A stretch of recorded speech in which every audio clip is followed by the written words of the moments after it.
¿Cuántas promesas te han hecho que no se han cumplido? Yo no te prometo un gran sueldo. Te prometo un trabajo fijo. No te prometo que siempre sea como el primer día. Te prometo que nunca te faltarán las fuerzas. No te prometo que todos tus compañeros resistan. Te prometo que se puede llegar hasta el final. No te prometo personas importantes. Te prometo personas que no saben cuánto valen. No te prometo que vayan a hacer caso de lo que digas. Te prometo que querrás repetirlo una y otra vez. No te prometo la comprensión de los que te rodean. Te prometo que sabrás que has hecho lo correcto. No te prometo que te vayan a pedir ayuda. Te prometo que te necesitarán. No te prometo una decisión fácil. Te prometo que nunca te arrepentirás. No te prometo un trabajo perfecto. Te prometo formar parte de un proyecto inolvidable. No te prometo que siempre vayas a obtener resultados. Te prometo que tu trabajo dará mucho fruto. No te prometo que vayas a tener grandes lujos. Te prometo que tu riqueza será eterna. No te prometo que siempre vayas a poder ser valiente. Te prometo que tu amor será más fuerte que el mío. No te prometo que puedas acabar con el dolor, el sufrimiento y la injusticia. Te prometo que estés donde estés, llevarás esperanza. No te prometo el reconocimiento del mundo. Te prometo una palabra eficaz. No te prometo seguridades humanas. Te prometo la certeza de que has sido elegido. Y te prometo que alimentarás al mundo.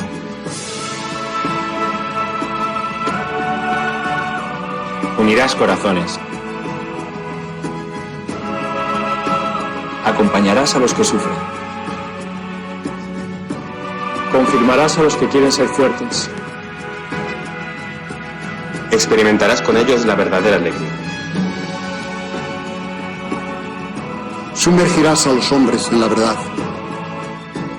Y serás sacerdote, testigo de Jesucristo.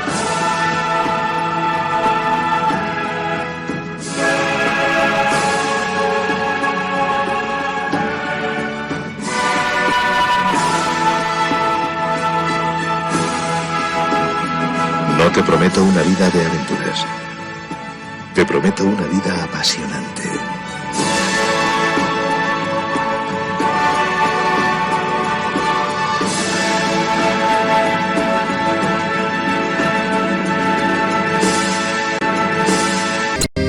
Jesucristo, Señor de la historia, que estuviste, estás y estarás.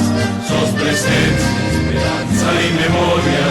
Sos el Dios de la vida hecho paz. Sos el mismo Jesús que estuviste junto al lago de Genesaret, y ante el hambre del pueblo exigiste, denle ustedes por Dios de comer. Quédate con nosotros, Jesús, te da miedo tanta oscuridad. No es posible morirse de hambre en la patria bendita del pan. Quédate con nosotros, Señor, que hace falta un nuevo Emaús. La propuesta será compartir como vos y en tu nombre, Jesús. Primitivo ritual de pastores, que fue luego banquete pascual, homenaje de nuestros mayores al Dios vivo de su libertad. Cena santa, signo y profecía, memorial de Jesús servidor, nueva alianza de la Eucaristía, que es misterio de fe y comunión. Quédate con nosotros, Jesús, que da miedo tanta oscuridad. No es posible morirse de hambre en la patria bendita del pan. Quédate con nosotros, Señor, que hace falta un nuevo Emaús. La propuesta será compartir como vos y en tu nombre, Jesús, Jesús. Invitamos a todos los que están en sus casas, a los que están en los hospitales, a los que están en distintos lugares de internación, que no pueden salir por enfermedad, por debilidad, a los que los cuidan, a los presos, a los monjes y a las monjas de clausura, a que espiritualmente peregrinemos para alcanzar el don de esta indulgencia del año santo 2025. En el nombre del Padre, y del Hijo, y del Espíritu Santo. Amén.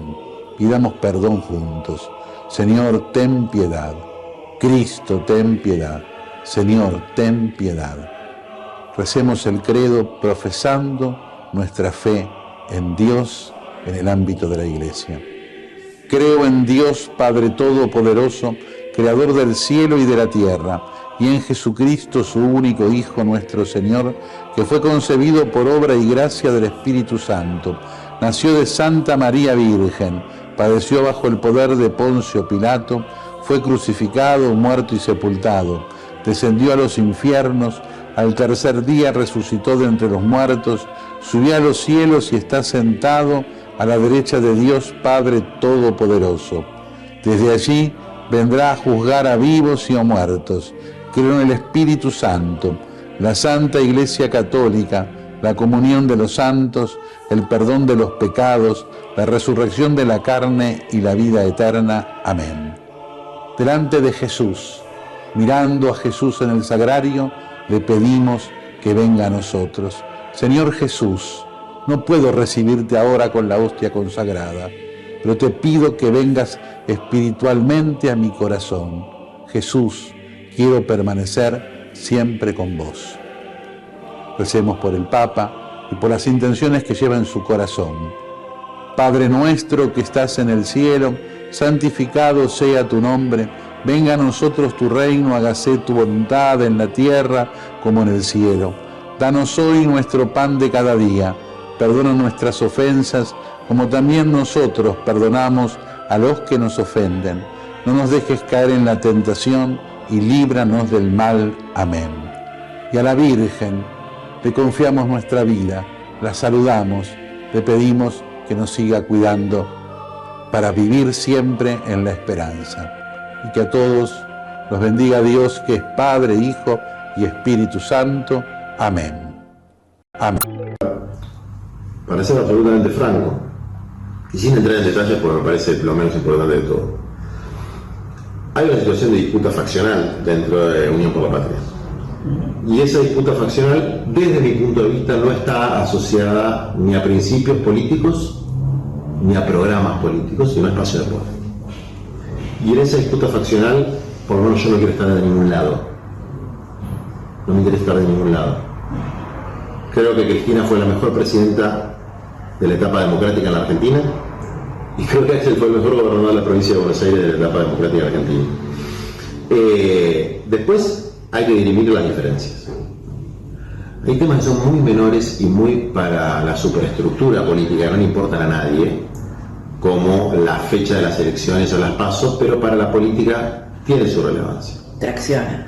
Y sí, porque hay cálculos y especulaciones electorales, pero cuando se le da es un marco filosófico, como si fuera una discusión entre Rucci y Tosco, cuando en realidad la discusión es si meter 2 diputados más o diputados menos. No hay que exagerar la cosa.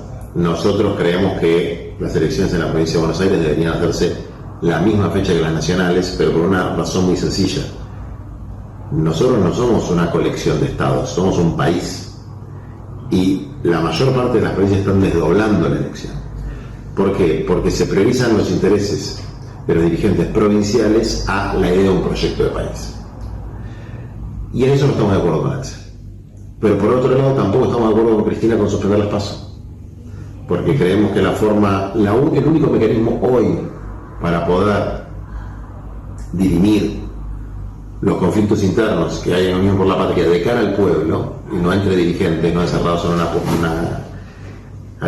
habitación, es con la participación de la base, es con la participación de nuestro electorado. Bueno, la cuestión es tratar de salir de este laberinto sin dañarnos, ¿no? Sin ofendernos, sin hacer cosas viles, bajas, y buscando una unidad con coherencia. Una unidad tiene que ser con coherencia. Y esa es la pelea que vamos a dar en todos lados. Y en algunos lugares nos tocará construir unidad, y en otros nos tocará hacer una experiencia por fuera de esa unidad que no nos parezca coherente. Iremos evaluando. Una cuenta que te va a sorprender. Dale. la culpa de todos los males de la Argentina es de la Unión Cívica Radical. ¿Por qué? Contémosla, mira. La tomamos. 1916, Sí. del 16 al 30 Sí. gobernaron los radicales. Los radicales. Del 31 al 43 gobernaron los radicales. Con la dictadura de Aramburu y Rojas, medio gabinete ministerial era radical. Ajá. Después gobernó Frondizi, que era radical. Después gobernó Ilía, que era radical. Con la dictadura militar, la última del 76 al 83, hubo 200 intendentes radicales, ninguno peronista. Sí. ¿No? Ponele. Después gobernó 6 años Alfonsín. Sí. Después gobernó 2 años de la Rúa. En los últimos 100 años, 70 años gobernó el radicalismo. Uno podría hacer esa chicana, pero ¿cuál es la diferencia? Uno no tiene la deshonestidad intelectual de saber o de decir que Irigoyen y Alvear no eran lo mismo. Y no eran lo mismo Alfonsín que de la Rúa. Yo no tengo esa deshonestidad intelectual. ¿Por qué ellos sí tienen esa deshonestidad intelectual de meter todos en la misma bolsa? ¿Es ignorancia o es supremacismo político? Y hay una cosa más. Sí. El peronismo gobernó de los 80 años, Sí. gobernó 30 años, 35 años. Pero el 25 años, el Estado Nacional persiguió al peronismo. No hay en la historia argentina ningún partido político que haya sido perseguido brutalmente por el Estado-Nación como lo fue el peronismo. Ayer se cumplió un nuevo aniversario de cuando Ubaldini convocó a un paro en tiempos de la propia dictadura militar.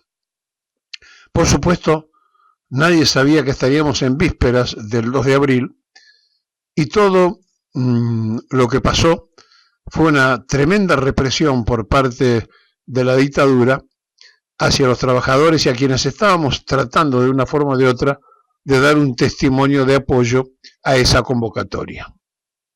Pero Perón había dejado inscripto en los trabajadores, en sus dirigentes y en todos nosotros aquella frase sentencia: primero está la patria, luego el movimiento y por último los hombres.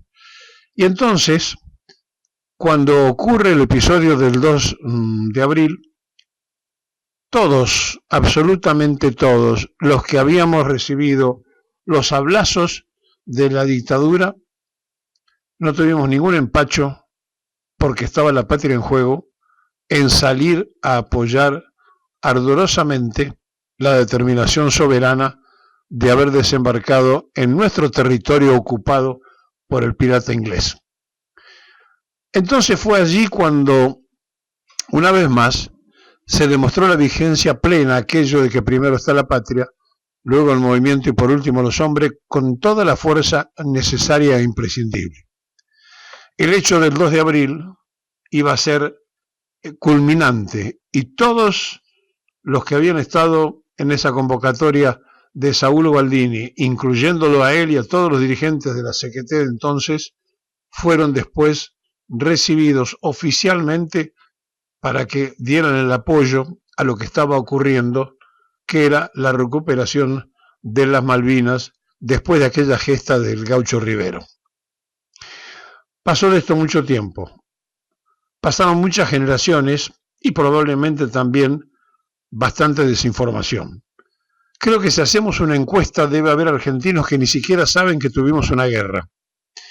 Y cuando esto pasa, cuando hay una sociedad que no termina de saber bien de qué cosa estamos hablando, estamos ante un riesgo tremendo, porque solamente aquella cosa que se conoce, aquello que se quiere, se puede analizar con fuerza para defender. Cuando no se sabe, cuando no se conoce, cuando no se le informa al pueblo, da la impresión de que es una cosa lejana y donde siempre estuvieron ellos. Y en realidad son usurpadores históricos, como lo han hecho en todo el mundo los piratas sajones, que lo único que han hecho es la instalación de 3.000 marines para que estén preparados en esa base de la OTAN en el territorio robado a la provincia de Tierra del Fuego. Frente a esta realidad y frente a este recuerdo, nos viene a la memoria la frase póstuma de Perón, que primero estaba la patria, luego el movimiento y por último los hombres, porque los mismos apaleados de la plaza inmediatamente estábamos apoyando con convencimiento de patria la decisión de la dictadura.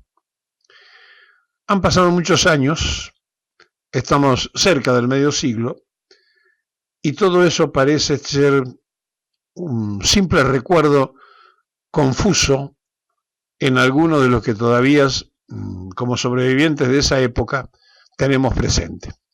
A nosotros, por nuestra tarea, por nuestro trabajo, hacíamos en lo que era Radio del Pueblo de aquella época, en un programa que se llamaba La Mañana de Fútbol Color, que estaba dedicado al deporte, donde había varios destacados periodistas deportivos, entre ellos estaba Pedro Valdés.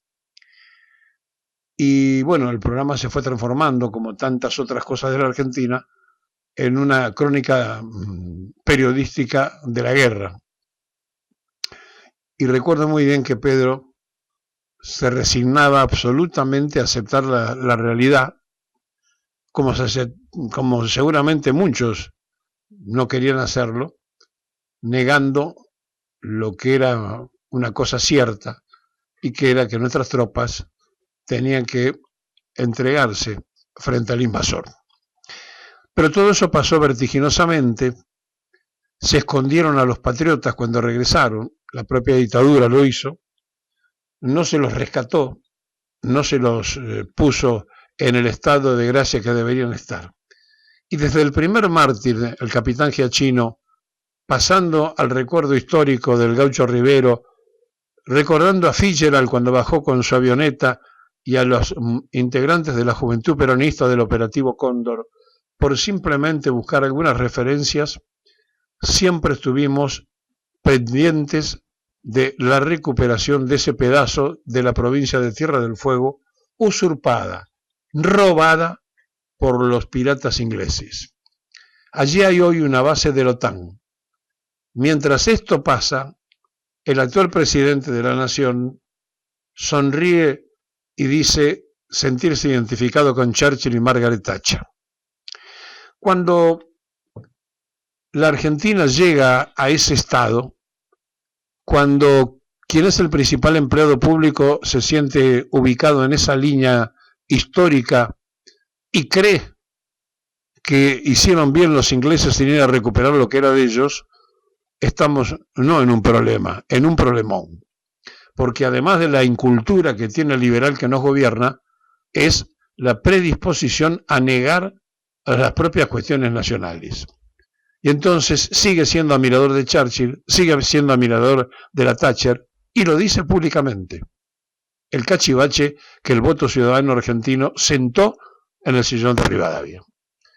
Cuando la Argentina se debatía entre la posibilidad de la información oficial falseada y la información extraoficial, que la cosa era muy difícil, aquellos pilotos heroicos de la aeronáutica argentina y también de los aviadores de la Marina, que hicieron proezas en el Atlántico Sur y que quedaron para todos los tiempos instalados, en tierra se las ingeniaban para utilizar morteros que inventaban, para utilizar lanzacohetes de misiles que inventaban.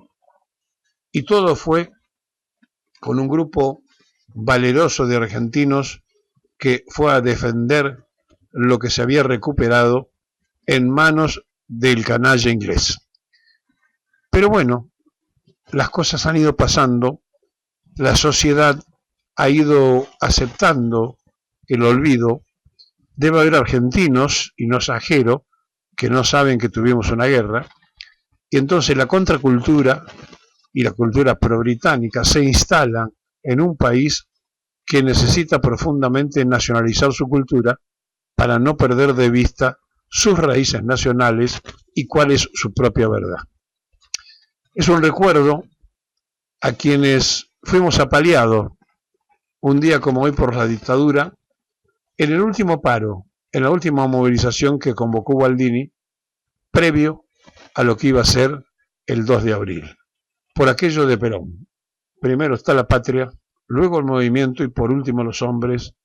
Todos los que recibimos los abrazos estábamos al otro día diciendo viva la patria y aplaudiendo la recuperación de la recuperación. Algo que sucede a contramano de los tiempos es que la gente de derecha está en su fealdad absoluta, desembosada. Ahora se dice, soy de derecha. Antes uno le decía, no, lo que pasa es que vos sos de derecha, le decía algún amigo. Entonces yo, no, yo de derecha no soy. No, yo de derecha no soy. Lo que pasa, y explicaba, pero no quería ser de derecha. Porque el tipo de derecha sabe que la derecha es insolidaria, egoísta, que está de acuerdo con eso del orden por encima de todo, con los palos a los pobres. No hay más remedio que asumirlo, es así. Pero ahora están encantados de ser de derecha, sienten que hay una cuestión de poder, está lindo para ser de derecha la Argentina. Pero la gente de izquierda un poco se retrae, como que hay un cierto temor en decir, mira, yo pienso tal cosa y punto, y metámosle para adelante.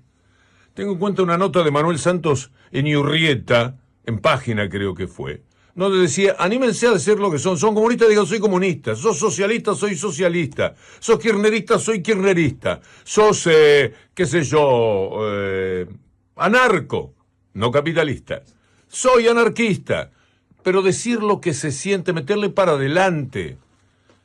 Fue en este marco, pensando en cómo se ha replegado la posibilidad de hablar diciendo lo que somos y la necesidad que hay de que lo digamos, que tomé nota del discurso de Victoria Montenegro en la legislatura el otro día. Y dije, esto es exactamente aquello en lo que estoy pensando. Por eso, invierto solamente 1 minuto en la presentación, porque los próximos 2 minutos son de Victoria Montenegro diciendo lo que siente, diciendo lo que es, a nombre de todos los que son capaces de decirlos y como ánimo especial para los que todavía no son capaces y esconden sus sentimientos.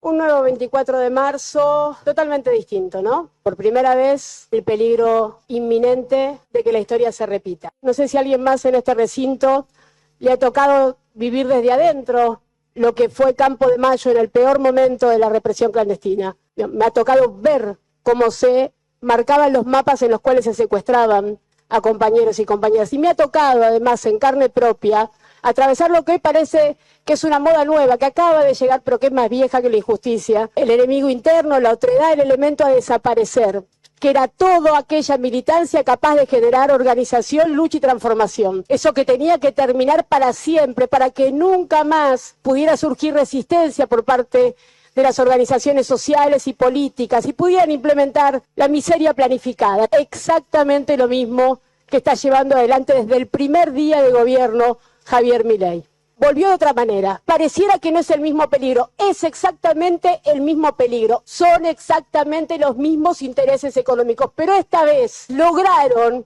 democráticamente ser electos por el pueblo. Y ahí lo tenemos que pensar todos y todas. ¿Qué es lo que pasó? Que estos paracaidistas de la política hoy están a cargo del Estado Nacional. ¿Qué pasó? Que cuando uno escucha a determinados diputados y diputadas siente una profunda vergüenza por la ignorancia que tienen. Acá hay 2 lados. No hay 2 demonios, hay 2 lados. O estás del lado de los represores, violadores, asesinos, ladrones de niños, o estás del lado de la memoria, la verdad y la justicia. En esta casa legislativa, la vicepresidenta ponía en valor el accionar de la dictadura cívico-militar. Y hoy, el ministro de Defensa y la ministra de Seguridad, entre bombos y platillos, manifiestan como algo positivo que el ejército vuelva a estar en las calles. Miren, señores diputados y diputadas, yo les voy a mostrar qué es lo que pasa cuando el ejército está en las calles.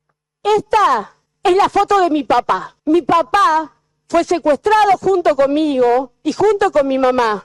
Y fue atado a una soga, a un bloque de hormigón con alambres y arrojado vivo al Río de la Plata.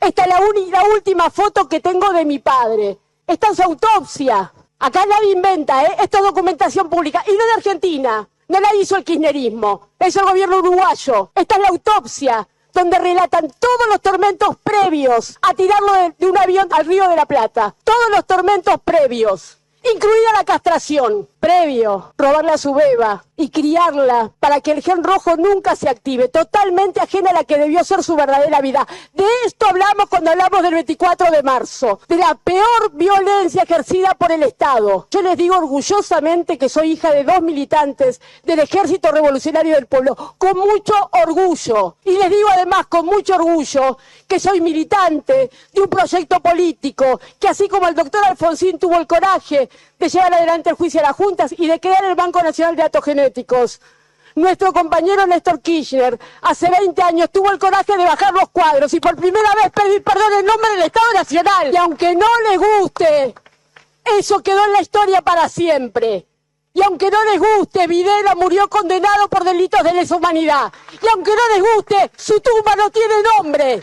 Ahora, todo eso que logramos está siendo cuestionado por quienes quieren instalar el mismo modelo económico, político y social. Despidos masivos en salud, en políticas sociales, en los espacios de memoria, en la ciencia, en la tecnología. Y cada vez un Estado más ausente. Nos gobiernan un grupo de cipayos. Vienen por la política, les molesta la política. Y esto tiene un antecedente. Cuando en la plaza colgaban las bolsas mortuorias para avalar una violencia política que terminó con un asesino que le gatilló en la cabeza a la vicepresidenta. Toda esta historia hoy nos interpela más que nunca. No es una efeméride. No es una fecha en la que uno pueda plantear determinada cuestión de modo tibio. No hay más lugar para ser tibio.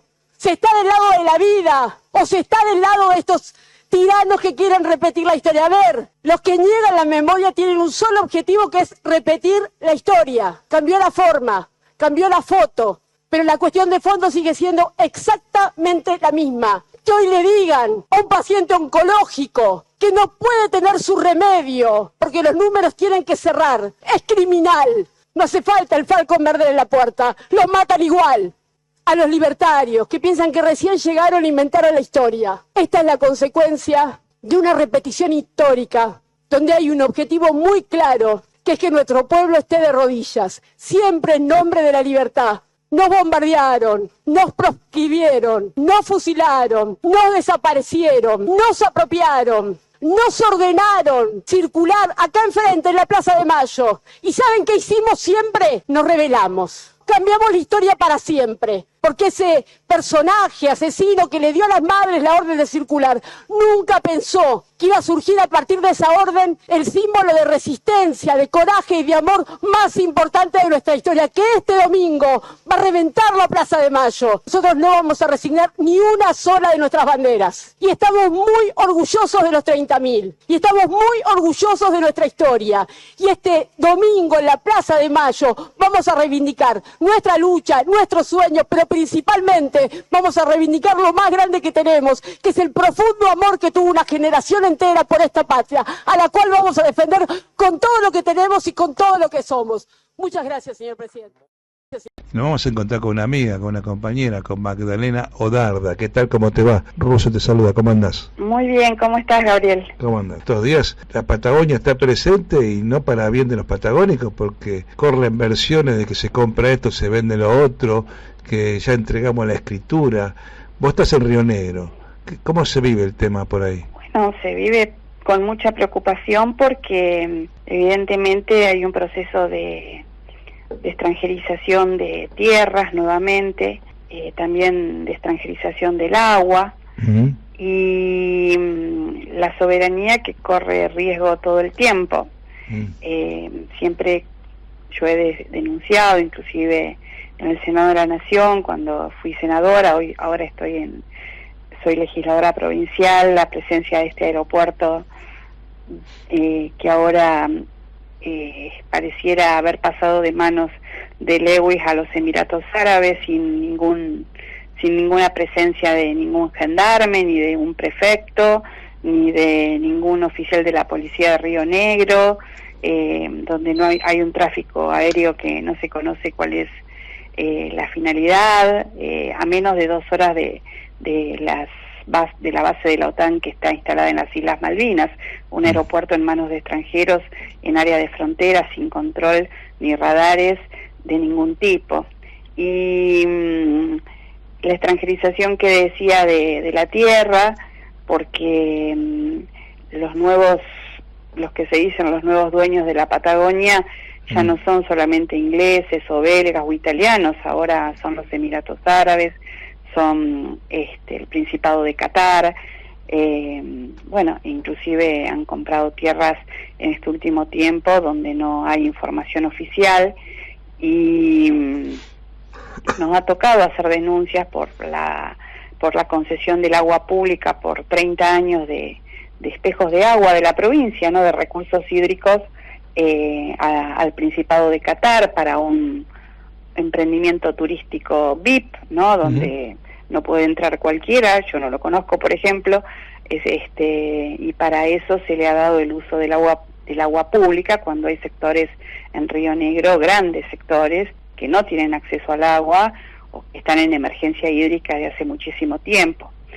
La presencia de los 2 jeques árabes el día de la apertura de las sesiones ordinarias del Congreso en el palco es un símbolo de lo que está sucediendo en nuestra Patagonia. Por eso esta frase desafortunada y repudiable por parte del jefe de asesores económicos del presidente Milei, Reider, se inscribe en este contexto, ¿no? En el contexto de entrega no solamente de los bienes naturales comunes, sino también de los puertos patagónicos al capital transnacional, que no es YPF precisamente quien está exportando o pretende exportar, por ejemplo, el gas desde el Golfo San Matías a nuestra provincia, que muchos quizá tienen la dicha de conocer las bellezas de las playas de las grutas, de Playas Doradas, todo lo que es el camino de las ballenas y toda esa belleza que hoy está en riesgo por estos megaproyectos, y atrás de estos megaproyectos hay empresas como la British Petroleum, por ejemplo, conocida por el mayor desastre ambiental que se produjo en el Golfo de México hace 14 años, o empresas inglesas como la Harbour Energy, que fue inclusive denunciada por el gobierno argentino por ser una empresa que explotaba el petróleo en la cuenca de las Islas Malvinas,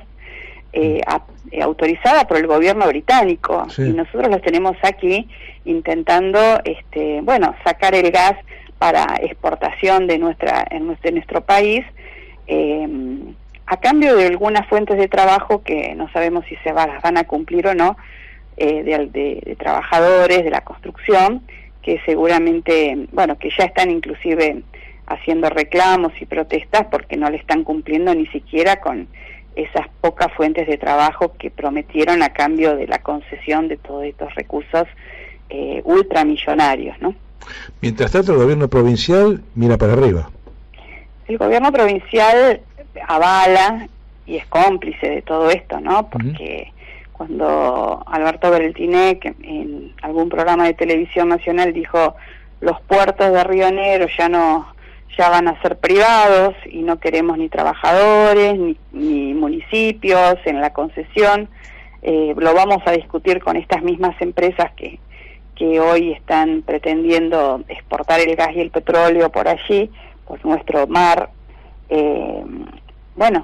Por supuesto hablaba de privatizar los puertos, los que tenemos, ¿no? Y los próximos que seguramente se van a construir, pero los que tenemos, como el puerto de San Antonio Este, como el puerto de Punta Colorada, según los planes del gobernador van a ser privatizados, y así tenemos la relación directa con los incendios forestales que han sucedido en nuestra provincia hace poco tiempo, que devastó miles y miles de hectáreas, y esa tierra arrasada posiblemente sea comprada por pocos pesos por todos estos grandes capitales, ¿no? Y como siempre acá no pasa nada. Bueno, por eso hay que seguir poniendo esto para que la gente lo conozca, porque mucha gente no sabe qué pasa, qué está sucediendo. Yo hablo de Río Negro, pero seguramente esto está sucediendo en toda la Patagonia, y lo que hizo el asesor presidencial en ese discurso, en este foro internacional, jactándose de hablar inglés o de un inglés perfecto según él, lamentablemente deja a las claras cuál es el interés, ¿no?, de entregar los bienes naturales comunes, el agua, el petróleo, el gas, bueno, los recursos estratégicos que tenemos nosotros en la Patagonia, con el marco del RIGI. Lo dijo claramente, en el marco del RIGI, para dar la seguridad jurídica que estas grandes corporaciones extranjeras requieran, y eso es perder soberanía sobre la región patagónica completa, y eso es muy grave en boca de nada más ni nada menos que el principal asesor presidencial. Ahora, en un foro de empresarios, ¿no? Magdalena, vos fuiste senadora. Supongamos que ahora seas diputada o senadora nacional. ¿No pedirías un informe sobre este muchacho, que venga la renuncia de este muchacho indeclinable, el despido, mejor dicho, ¿sí? Algo, porque ningún diputado, ningún senador acusó recibo. Quizá lo grave es que se está naturalizando este tipo de digamos, de alocuciones, de frases, que son, no sé, totalmente repudiables, y creo que años atrás nunca se nos hubiera ocurrido dejarlas pasar, como pareciera que sucede en esta oportunidad. Por supuesto que este señor debería estar despedido en forma inmediata, porque representa a nuestro país, tiene una representación oficial, no es que está hablando por motus propio, representa al presidente de todos los argentinos y argentinas, y decir que el problema de la Argentina somos los argentinos, pero que eso lo van a solucionar, entendiéndose entre líneas que la solución sería despoblar la Patagonia de argentinos o argentinas, para que se lleven todo, porque eso es lo que quiso decir. Nosotros lo estamos solucionando. Quiere decir que quieren despoblar, quieren entregar las joyas de este país, las riquezas de este país. Lo que sucede es que esto hay que decirlo con nombre y apellido, y por allí no es fácil, ¿no? Nosotros venimos denunciando esta situación desde hace muchísimos años, y todos los días, bueno, encontramos elementos que nos dan la razón, pero la entrega cada vez es más grande.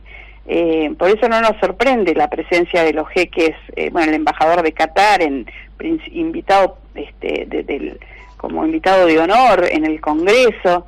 Bueno, ¿cómo no va a ser invitado de honor si todo el tiempo están ofreciendo comprar tierras, comprar lugares con agua dulce, con lagos adentro? Bueno, por supuesto que eso es lo que está pasando en nuestra Patagonia, y por eso creo que hay que saber en qué marco se está diciendo todo eso, y la gravedad que adquiere, ¿no? Sobre todo cuando hace más de 40 años hemos sufrido los argentinos una guerra, la guerra de Malvinas, que se ha llevado cientos de argentinos, de chicos muertos, y tenemos dándole beneficios extraordinarios entregándole nuestros bienes naturales comunes a empresas que están explotando nuestro petróleo en nuestra plataforma continental argentina, mediante la usurpación de las Islas Malvinas. O sea, a esas empresas extranjeras inglesas le estamos entregando nuestros bienes naturales comunes. Entonces pareciera una burla a todo el pueblo argentino, y más aún a las familias que tienen un muerto en su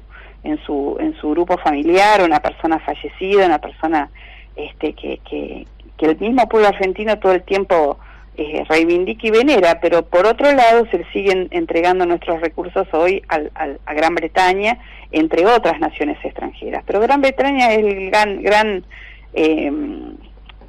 el jugador quizá más fuerte de toda esta zona patagónica, a través de todas estas empresas como la British, que es quizá la empresa petrolera más grande del mundo, y hoy tiene el 50% de PAE, que es la firma que, dicho sea de paso, fue una firma que financió la fundación de este señor negacionista, que el otro día hizo todo un alegato el día 24 de marzo, totalmente provocador. Bueno, es financista esa empresa de la British, el paquete accionario mayoritario pertenece a la familia Windsor. Windsor es la realeza.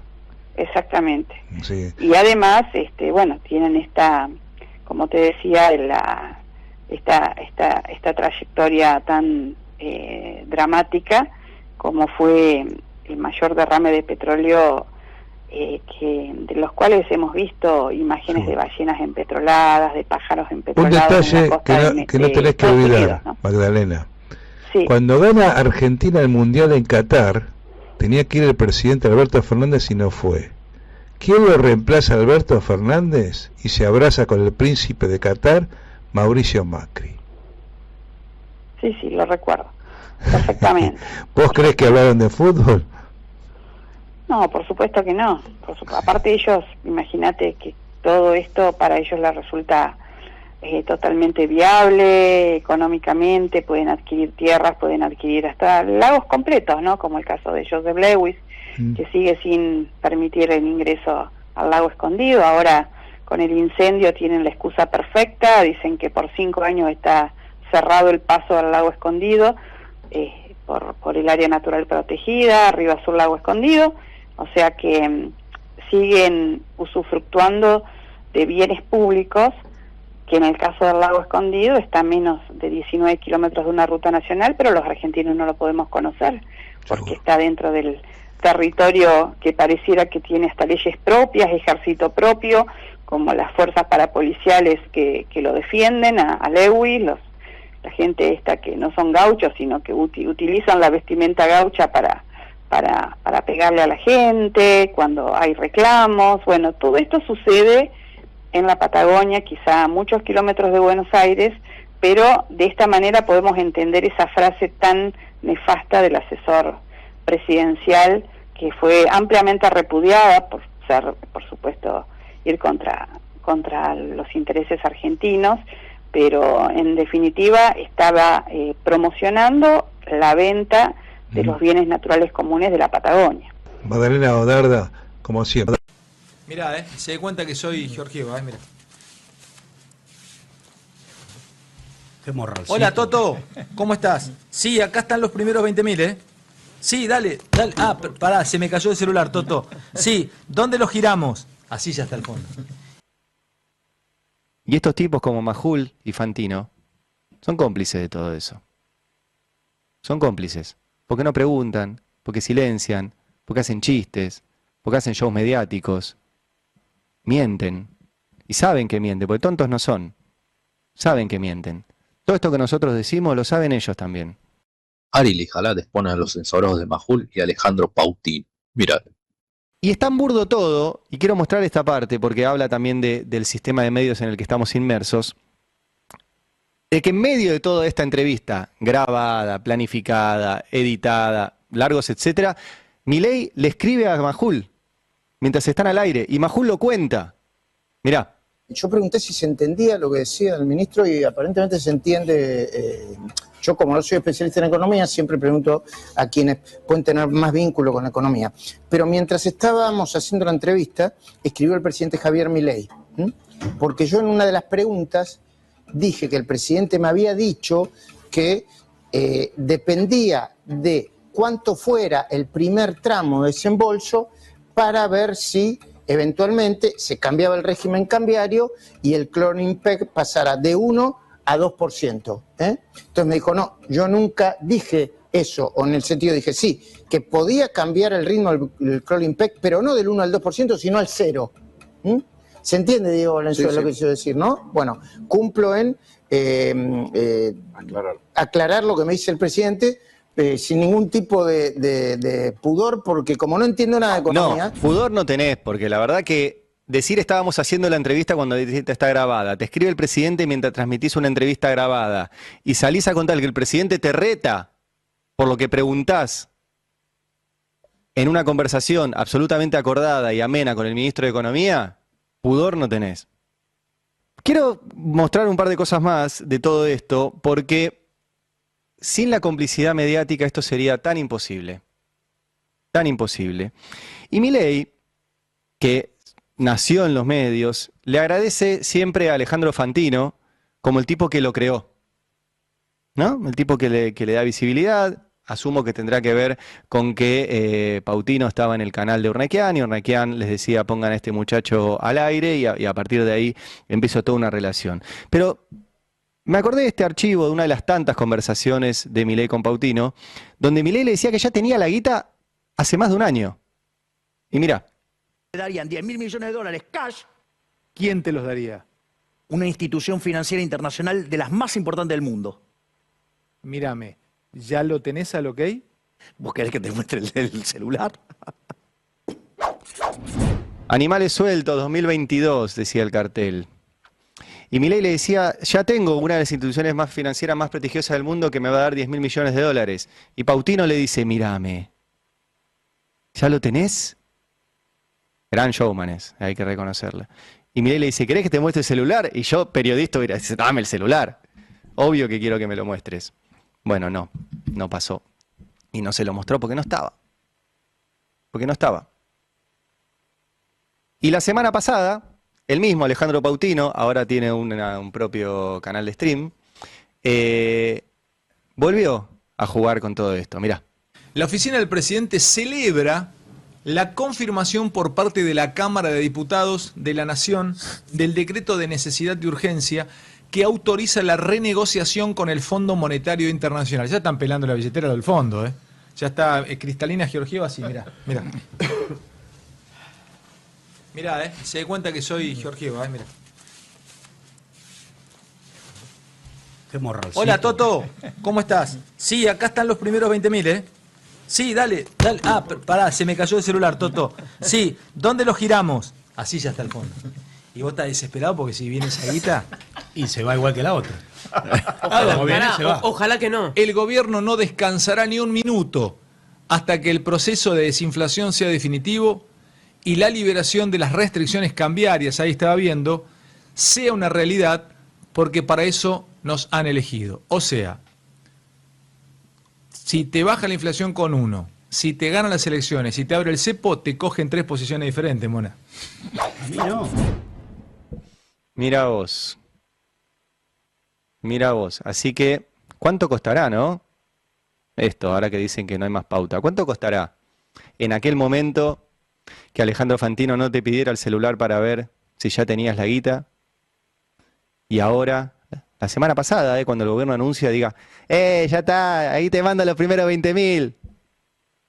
¿Cuánto cuesta eso? Porque los 20.000 no llegaron. Y los 10.000 que decía Milei que tenía tampoco. Y no preguntan. Y no solo no preguntan, normalizan algo que no es normal. No es normal. No es normal que un hombre, Luis Caputo, consiga 44.000 millones de dólares con Macri, pueda conseguir 20.000 más con Milei, 64.000 millones de dólares en total, y un tipo ponga en riesgo a generaciones de argentinos. Obviamente no es Caputo, Caputo es el títere, ¿no? Cómo hay un sistema económico que pretende vivir de un país absolutamente financiarizado, que vende productos primarios, donde no haya industria, donde no haya mercado interno. En ese país sobran 20 millones de personas. ¿A dónde las van a meter? ¿A dónde las van a meter a las 20? Y más sobran en ese país. Y estos tipos como Majul y Fantino son cómplices de todo eso. Son cómplices. Porque no preguntan, porque silencian, porque hacen chistes, porque hacen shows mediáticos. Mienten. Y saben que mienten, porque tontos no son. Saben que mienten. Todo esto que nosotros decimos lo saben ellos también. Lo saben ellos. Y además, y ahora voy con el tema de otro de los temas del día, tanto Majul como Alejandro Fantino han sido también cómplices de la persecución a Cristina. En el programa de Fantino se hacían las operaciones con Daniel Santoro, con Saboya, con toda esa banda, con Barrio Nuevo, se reían de que tenían a Federico Láscar guardadito en una casa para que declarara contra Cristina. Ahí se hacían las operaciones, Ahí va D'Alessio, ahí. Y Majul salía a correr por Palermo y se encontraba las escuchas ilegales de Cristina con Oscar Parrilli y todas las cosas que hacían para perseguirla. Y ayer le volvió a decir, chorra, condenada. Entonces, ahora no preguntan, hacen jodas con el endeudamiento, Cuando podían preguntar, no preguntaban, y además fueron partícipe de la persecución. López, que es analista político, director de la consultora X. Artemio, querido, ¿cómo te va? ¿Qué tal, Rolando? Todo bien, todo bien. Bien, ¿cómo analizas estas tres declaraciones de Caputo y la de ayer? Sí. Mira, no le van a creer porque, bueno, obviamente él se dirige a un sector muy vinculado a lo que vos señalabas, ¿no? El sector financiero, aquellos que compran dólares, los grupos económicos más poderosos, los fondos de inversión. Eso es otra discusión. La sociedad ya no le cree. Mira, me acaba de llegar recientemente, es primicia, te lo voy a pasar después. Bien, para que así me gusta. Un informe de la consultora Indaga que trabaja en la Universidad de La Matanza y la Universidad de Padua, la Universidad del Oeste, con lo cual es bastante confiable. Fíjate lo que efectivamente le cree la sociedad. ¿Qué es lo que a mí me interesa? Porque son los indicadores que finalmente construyen opinión y determinan la suerte de un gobierno en democracia, a menos que apelen a otros métodos, ¿no? Por ejemplo, la proscripción que va a venir eventualmente sobre Cristina es un método que está por afuera de la democracia, pero si hubiera democracia hay que tener en cuenta esto. El nivel de satisfacción con respecto a la situación económica actual, 62% dice poco o nada satisfecho. Te voy a dar pocos datos porque si no aburre. Con los ingresos familiares actuales. Y además te diría que ese número del 62-63 coincide con otras encuestas, ¿eh? O sea que debe ser verdad. Sí, yo igual te paso el informe para que vos los tengas y lo observes y los compares. Pues, viste que hay muchas encuestas dando vueltas, por lo tanto, bueno, cada uno observa el criterio. Después, si querés, lo corroboramos con datos duros, muy poquitos, como para ver la consistencia de este informe de opinión pública. ¿Cómo cree que estará su situación económica en 6 meses, en medio año más? El 45% cree que va a estar peor que hoy y mejor que hoy un 21%. No le está creyendo a Caputo la gente. Otra tercera pregunta. Con los ingresos familiares actuales, ¿usted puede ahorrar? El 91% dice no, contra un 6% dice sí. 91, wow. 91 no puede. Bueno, ¿a vos te sorprende, Rolando? No, pensé que hubiera dado un 80, no un 91. Bueno, y el informe es muy desfavorable para la política económica, todos los indicadores son muy negativos, y con respecto a los datos duros, que ya están por afuera de los registros de los estudios de opinión, bueno, tuvimos la información de la distribución del ingreso. Vos sabés que la distribución del ingreso es clave porque por detrás de la participación de los sectores, sobre todo el trabajo, en el ingreso total generado está la situación, la consistencia de la situación socioeconómica. En 2015 los trabajadores participaban con el 54% del total generado. La última información que tenemos, que es del segundo semestre del 2024, cuando vengan más datos van a empeorar, es que hoy tienen una participación del 43.4%. Sin embargo, el gobierno mañana va a difundir un índice de pobreza a la baja, seguramente. Sí, bueno, por lo que difunde el gobierno, digamos que tiene una importancia cada vez más relativa. Mirá, esto lo dijo, no hay manera de que la pobreza consistentemente baje si la distribución del ingreso empeora de la manera que empeora. Tenemos el peor Gini. El Gini es un indicador que va de 0 a 1. 0 es la igualdad absoluta, 1 es que una sola persona se queda con todo el ingreso. Tenemos el peor de los últimos 17 años, o sea que la concentración económica es la peor casi en 2 décadas. Sí, y te agrego ahí que el índice Gini, es el único que corre paralelo a la inseguridad. Cada vez que aumenta la injusticia de la distribución, aumenta la inseguridad. Exactamente. Ni vos ni yo queremos decir que el único fenómeno que hay que atender es la inseguridad, pero sin la inequidad, pero sin atender la inequidad y la concentración, el tema de inseguridad, tratar de resolverlo es bastante imposible. De hecho, no han dado resultado ninguna de las políticas de seguridad cuando el índice Gini y el índice de distribución se disparan. Por otro lado, consumo doméstico. Bueno, ya tenemos 14 meses de caída consecutiva y es récord histórico en el consumo doméstico. Está bien, pero ¿por qué el gobierno está diciendo que hubo un crecimiento de la actividad económica del 0,6? Sí, bueno, pero eso es arrastre estadístico, no tiene ninguna relevancia. Los datos que informan sobre consumo doméstico son espectacularmente negativos. Y ahora te lo complemento, ¿qué pasa con el desarrollo de la industria, que es un sector clave en la economía argentina? Bueno, tenemos la peor capacidad instalada, equivalente al 50 y... te voy a dar exactamente el promedio, 55% de la capacidad instalada. Es la peor de los últimos casi 15 años. Tenemos que remitirnos a la crisis del 2001 para tener una peor capacidad instalada en la industria. Bueno, hace poco salió un informe de Naciones Unidas que decía... Hace poco salió un informe de Naciones Unidas que decía que Argentina era el país que más retroceso industrial había tenido en el mundo. Durante el gobierno de Milei, sí, por supuesto. Sí. Una parte semana pasada. Una parte de la emergencia de los fenómenos de ultraderecha hay que fijarlo en el tema de la desindustrialización. Pasa acá, pasó en Brasil. Cuanto más informada es la sociedad, cuanto más se destruye el tejido productivo, estos fenómenos emergen con más fuerza. Pero no me quiero meter ahí porque es otro tema totalmente diferente. Sí, que lleva también a la autocrítica del peronismo, ¿no? Por supuesto. Bueno, ¿quién gobernó? Es obvio que eso, por supuesto que es así. Una línea de pobreza, el último dato que tenemos, para 4 personas está en 1.112.000 pesos en la zona metropolitana. ¿Sabés cuánto es el salario RIPTE hecho salario formal a través de declaraciones juradas? O sea que ahí no hay ningún desvío posible. Acordate, 1.112.000 la línea de pobreza. Bueno, el salario promedio RIPTE formal es de 1.234.000 pesos. Sí, claro. O sea que el salario formal, imagínate qué pasa con autónomos y qué pasa con los informales.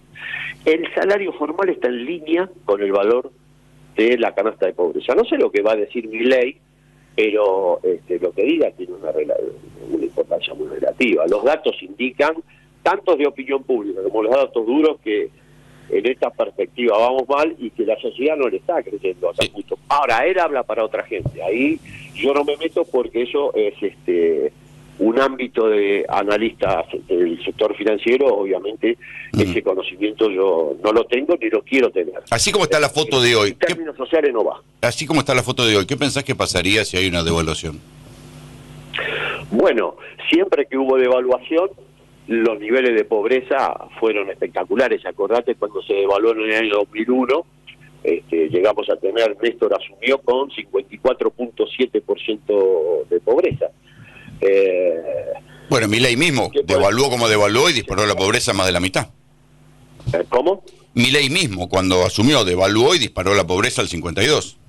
Por supuesto, bueno, la devaluación provoca dos efectos: aumento de la pobreza, pero concentración del ingreso, y aumento de las ganancias de los sectores más poderosos, porque siempre cuando uno analiza la pobreza tiene que analizar la distribución. Como decía el del Cámara, ¿te acuerdas del del Cámara? Sí. Un obispo brasileño muy vinculado a la teología de la liberación, y decía, mire, cuando yo le doy de comer a un pobre me dice que soy un santo. Ahora cuando pregunto por qué es pobre me dice que soy comunista. Entonces, para poder tener una perspectiva de qué sucede con la devaluación, hay que analizar cómo va a aumentar la pobreza. Va a ser catastrófico, porque acá vamos a partir ya de niveles, vamos a partir de los niveles que Néstor encontró cuando asumió el gobierno, con un gobierno que va a repetir las recetas que habían desplegado los gobiernos anteriores a Néstor. La va a llevar al 70% seguro, no sé la magnitud de la devaluación. Pero los niveles de concentración, tanto medio por Gini como por distribución, van a ser récord histórico. Y esto se corrobora con lo que la gente está observando. Después, lo que diga Milei, no diga Milei, bueno, ¿qué va a decir Milei? Toda derrota tiene una explicación. Sí. Aquí Cerolini te quiere hacer una pregunta, Artemio. ¿Cómo le va, Artemio? ¿Cómo está? ¿Bien? ¿Cómo bien? Muy bien. ¿Todo bien, Cerolini? Bien. ¿Sigue nadando, Artemio? ¿Sigue nadando o no? Sí. Ah, bien. Mirá, bueno. Acá Cerolini siempre quiere que vengas a hacer una sesión de Creedence. Una de Creedence, sí, esa que usted conoce bastante. No, bueno, pero vos me fijaste en Creedence, hay otros temas. No, bueno, pero usted se ponía el símbolo, viejo, usted lo tenía en toda su presentación. Escúcheme. Mira, te musicalizan y todo. A ver. Que cumplió, escuchame, Rolando, sí. 80 pirulos cumplió Fogerty y está girando de una manera espectacular. Hace unos Mirá, no sabía eso. musicalmente ya no hay nada novedoso, pero es muy importante cómo el tipo mantiene la llama encendida del músico. Hace poco lo vi en un show, en un reality, creo que era en The Voice o en alguno de esos, sí. Sí, es muy impresionante. Acaba de cumplir en febrero 80 años. Bueno, escúcheme, Artemio. La CGT parece que ha dicho, bueno, hasta acá llegaste, vamos a la pelea porque esto ya no da para más, y realmente arrancó con todo, porque no le está haciendo un paro, sino que además está sumando medio el día anterior una protesta de 12 horas más, digamos, es otra cosa. ¿Cuándo piensa usted que va a empezar a cambiar el tema de los gobernadores estos que son de otros partidos, como el caso de Yarlora y el tema de Puyaro, que hicieron esta amistad con Milei, que en un lado quieren diferenciarse, pero después le votan todo y todo? ¿Cuándo van a decir esto no da para más? ¿Cuándo lo van a ver? ¿Usted cree que va a pasar? No te puedo dar una respuesta, yo creo que en términos temporales no, pero creo que esta política, cuando es tan nefasta, sobre todo para las provincias, que efectivamente el deterioro de la imagen de los gobernantes va a hacer que estos reaccionen de una manera distinta a la que están reaccionando. Todavía tienen esperanza de poder eludir el deterioro de la imagen propia, pero me parece que eso va a concluir. Milei los va a llevar a la ruina en términos de opinión pública al conjunto de los gobernadores que estén asociados con este proyecto, que lo ha demostrado, pero además ya lo conocemos históricamente. No solo no va a funcionar, sino que nos va a dejar en una situación que van a demorar muchos años para poder revertirse. Vamos a tener realmente una situación compleja, pero a nivel nacional no se va a salvar nadie, y mucho menos lo que acompañen, aunque sea circunstancialmente, este modelo. ¿Cuándo va a pasar? Yo no lo sé. Lo que vi en el informe de la consultora Indago es que es muy acelerado el deterioro. La información de opinión pública es del AMBA, que ahora se los voy a pasar, pero eso tiene una proyección nacional ineludible. No, con estos modelos no hay nadie que se salve. Bueno, de hecho, la crisis del 2001 fue acumulándose a partir de pequeñas crisis o grandes crisis en el interior. Rolando, ¿cuándo empezó esto? En Plaza Winkle, claro. En el 96 comenzó el despliegue de luchas sociales en Neuquén, que terminó finalmente con la crisis nacional del 2000. Lo que pasa es que yo creo que los gobernadores también vieron que si les cierran la canilla de plata, los estallidos los tienen ellos en sus provincias por la protesta de los empleados públicos. Sí, pero yo creo que esta política finalmente no hay manera de contenerla, porque pueden resolverlo coyunturalmente, pero en perspectiva, estructuralmente, esto va camino a deteriorarlos también a ellos. No se va a salvar nada. Estos proyectos son, en términos de popularidad y de aceptación política para el conjunto, el que los acompañe, son letales. Y yo creo que, bueno, eso lo vamos a ver. ¿Cuándo va a pasar? No lo sé. Los tiempos son obviamente bastante aleatorios, pero sabemos que la perspectiva es... No lo sé yo, o sea, lo dice la gente, lo dicen los datos duros, lo dice el gobierno. Lo que pasa es que el gobierno comunica lo que quiere. Ahora va a mentirnos sobre la pobreza, no sé lo que va a decir, pero la verdad te digo, no lo sigo mucho a lo que señala el presidente. Artemio, te agradecemos el contacto y te mando un abrazo. Gracias, Rolando, un abrazo. Chao, Cerorini. Chao, hasta luego. Pueblo que escucha, únete a la lucha. Pueblo que escucha, únete a la lucha. Pueblo que escucha, únete a la lucha. Pueblo que escucha, únete a la lucha. Pueblo que escucha, únete a la lucha. Pueblo que escucha, únete a la lucha. Pueblo que escucha, únete a la lucha. Pueblo unido, nunca vencido. Pueblo unido, nunca vencido. Y luche, luche, luche, no deje de luchar. Y luche, luche, luche, no deje de luchar. Por un canto de obrero, obrero y popular. Y luche, luche, luche, no deje de luchar. Pobre el pobre que no luche, siempre callado nomás. Le han de robar su guitarra, nunca más ha de cantar. Y luche, luche, luche, no deje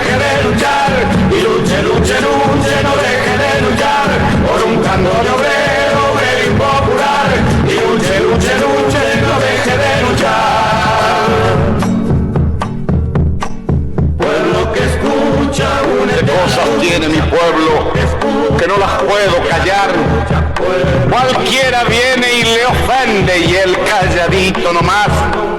Pero guarda al que trampea, pero guarda al que le miente, porque mi pueblo no es tonto, porque mi pueblo es valiente, porque mi pueblo algún día cuando la sangre reviente habrá de salir cantando con un fusil en la frente. Y entonces no habrá más niños durmiendo bajo los puentes, ni obreros, ni campesinos, siempre apretando los dientes, porque mi pueblo es de machos y nadie me lo desmiente.